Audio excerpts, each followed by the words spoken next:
Hey guys, welcome to BR Unscripted, where we take a deep dive into baseball's latest news and player development. Yep, if you like the video, please subscribe. Also go down, leave a comment, hit that like button, hit that bell notification if you want to see more content from us.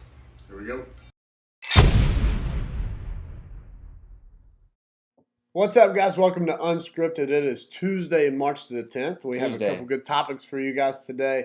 We're going to talk about the coronavirus in Major League Baseball. We're going to delay the season or possibly play in an empty stadium.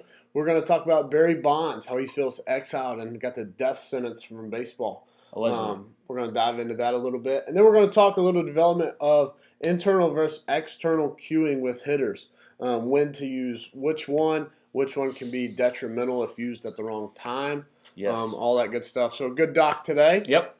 Excited about it. Here we go. You ready to rock? Rock and roll. Set that timer. And let's do it. So we're going to start with the coronavirus. MLB sent out a release yesterday noting that all spring training games were still on and they were preparing to start the season at the appropriate time. However, media coverage is down. Yep. As well as the preparation of possibly playing without fans in the stands. What you got? Well, obviously it's unprecedented. Something like this, not really anything to compare it to. I think that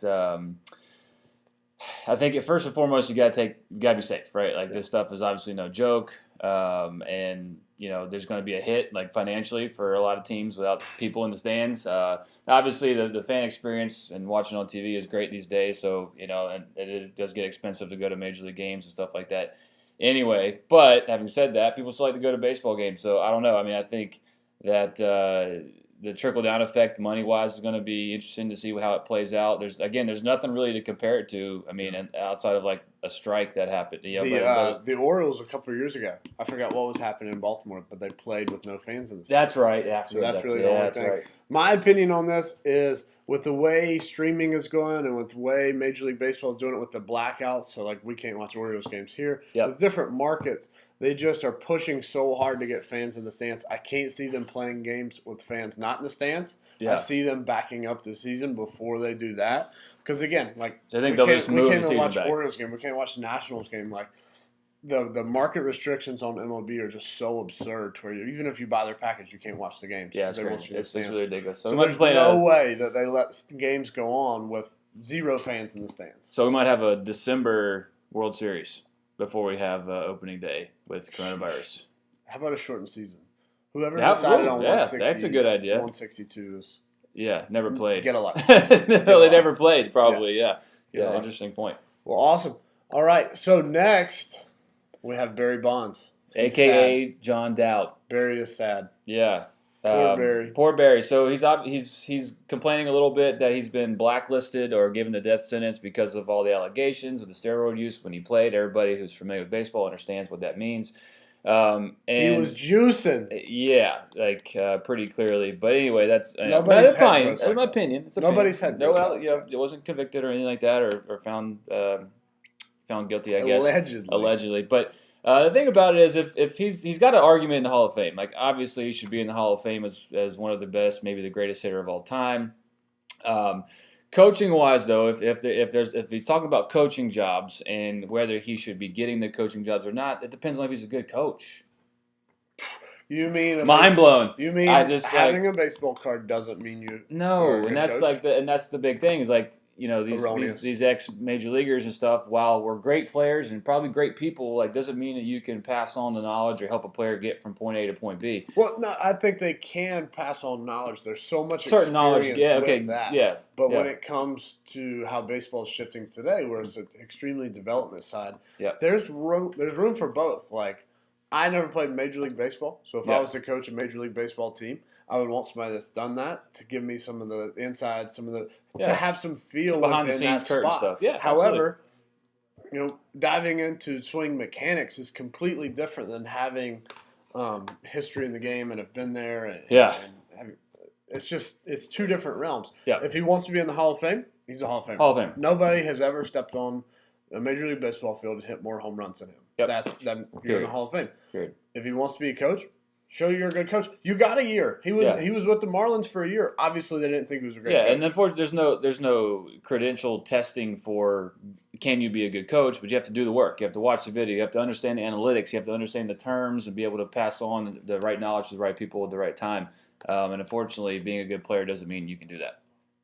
Weird concept. Crazy concept. Sure is. No respect for anything. I know. No respect. All right.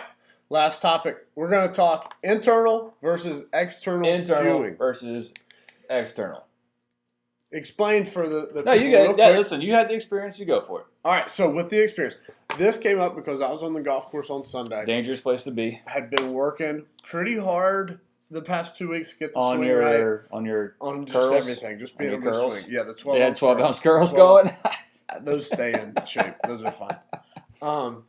But working pretty hard and thinking a lot internally of, where the club needs to be, different things like that, and couldn't have felt better on the range. And actually made the comment to my dad, who I was playing with, oh, that's not good. I feel too good on the range. Yep. And then went on the course and continued with the internal thoughts of, like, where's my club? Where's my back leg going? What do I need to do? Yep. And I looked up, and it's like double, triple. Yep. And I'm like, all right, we got to work something out. And then I just started thinking a little more external of what I wanted to do with the ball, what the club needed to do to the ball, where do I want it to go, where do I want to shape it. And it's a little paralysis by analysis for sure. For yourself. For sure. So it got me thinking, internal cueing versus external cueing. Yep. When is the time for which? And I think when you get into, and I heard this quote the other day, I think it was James Ramsey at Georgia Tech, construction zone versus competitive. Yep.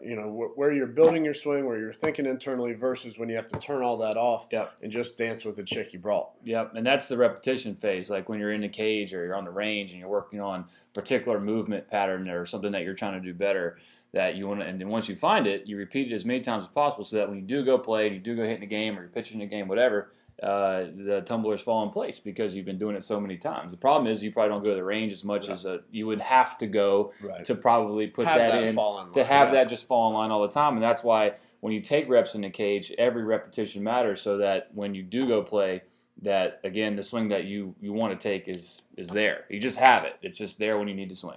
Long story short, if you're in competition, please, God, don't think internally about. No, it's not the time to think about it. It's not. It's like studying the day of the test. It's too late. You're either prepared by then or you're not. And if you go to the game and you're aggressive and you do the things that you've been practicing because you've been just putting that grind work in, it's going to happen. And if you're prepared, usually good things happen. We all know baseball. Sometimes you get out even when you do things right, but you're going to take good swings. No, this guy's crazy.